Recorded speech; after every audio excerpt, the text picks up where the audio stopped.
Well, most people just look at me as the guy that runs and yells as he's running. And that's, while I do that, to motivate people, but people don't understand that my day is broken up into segments. I work out, I eat, I sleep, but I spend most of my time studying. So like I'm in the medical world, I'm a paramedic and I'm Canada, but I spend a lot of my time trying to nuke every single thing about it because I'm not trying to just be a paramedic, learn about veins and arteries and how the heart pumps and stuff like that. I'm trying to learn to the point where I can save someone's life. And even though paramedics are doing that all over the world, I'm trying to be that paramedic that can really dissect exactly what's going on and figure out what medication goes where. Just trying to learn, the algorithm of what's going on, man. So I spend a lot of time with it. I love the word algorithm because when I teach biology or try and learn anything that's related to biology, and especially the human body, right, I need to know the nouns. Yep. But it's the verbs that matter. And that's really what you're talking about. Like just saying that sits there, that brain part there, doesn't tell you how it all works together. No. So what does your process for studying look like? Like if we dropped a camera in the room, but a microphone into your inner dialogue. Right. Gosh, wouldn't we all love that? But if we dropped a microphone into your inner dialogue, are you waking up looking at the books and going, yeah, fresh day, let's learn? Or is some of the same resistance that you've talked about coming up around physical work, is that coming up from time to time? You know what? I was nervous at first. I'm gonna keep I'm gonna keep it real. I'm gonna keep it real. So I'm not a real smart guy. And what I mean by that is I was born with ADD, ADHD. My brain cannot retain information. I'm not some genetic freak when it comes to running, when it comes to lifting weights. I am absolutely the bottom of the barrel. And people will never believe me. And they can just, whatever, believe what you want to believe.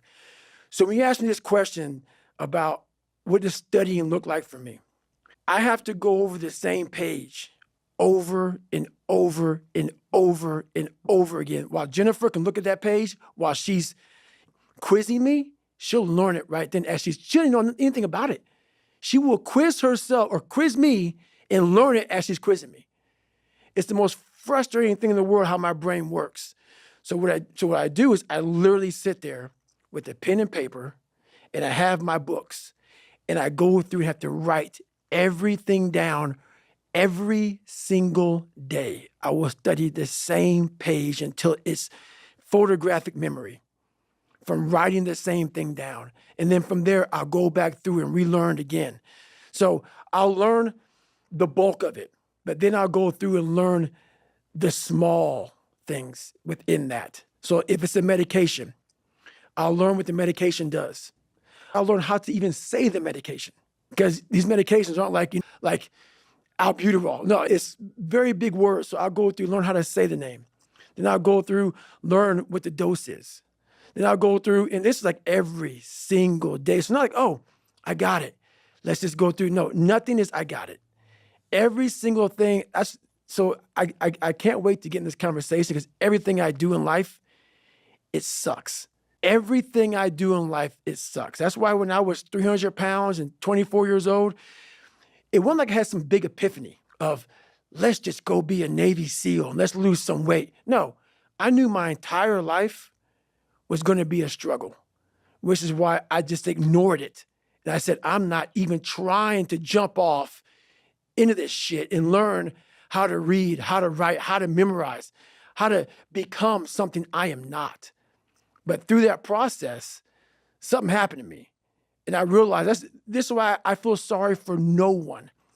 In this podcast, they're going to really not like me because people are going to think that I am maybe lying or maybe fibbing or exaggerating. No, I was the lowest form on earth, no talent, no ability to learn, and I literally know what it is to be rock bottom and to build that up. So that question about learning, it's a pain in my ass. And I don't have to do it. That's the thing about it. I'm 49 years old and I'm a multi-millionaire. I don't have to do anything. So all I thought about when I was growing up is, man, I can't wait till one day it gets to the point where I no longer have to do this stuff. But what happens, I got older, it became a way of living. And the choice I made was, what are you willing to sacrifice? And what are you willing to give up to find every bit of who you are as a human being? And I was willing to give up everything to do that. So studying is no joke. People don't want to go through the process of focus, of teaching yourself how to truly focus. This is where my message gets lost. It gets lost because I may say MF or F, I may be, because that's the passion that comes out of me, because it takes everything for me to learn a sentence. So when I speak about David Goggins, I can't speak about David Goggins in a way that's just calm and cool. Because when I wake up, I know the journey that it takes for me to find my greatness. And it's hard. Nothing is easy.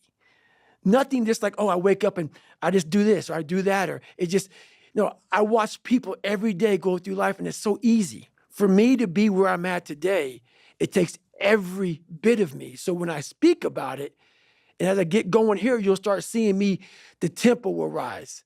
The passion will come out because I'm back there. I'm doing what I do every day to become a human being. And so nothing is easy. Like running, it sucks, but you have a choice to make. Do you want to sit down and go back to that guy you once were? No. So it takes that misunderstanding of people, and they'll never get it because they were never David Goggins. So that is what it takes for me to do what I do. It may take you something differently.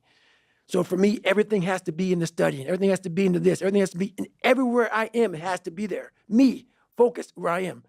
That's why you're my second podcast I've done since the book came out. I don't have time for that shit. Because if I want to be great, I'm not trying to maximize money or maximize people knowing me. I do these things because maybe someone out there will understand me and get it and say, I can grow from this guy. And others just won't. The most frustrating thing in the world for me is when normal people judge a man like myself on what it really takes to extract greatness from nothing. It takes every bit of who you are if you choose that route. If you don't, Merry Christmas, do what you got to do. But yeah, all these things for me, like I told you, man, I'm going to keep it real. I'm not coming here to talk about perform without purpose. Because I go through, when I write these books, I try to dumb down David Goggins. How can I give normal people, and I'm normal, but I found something that most don't want to find. How can I speak to people and give them something from this crazy psychotic brain that I've developed? How can I give them that?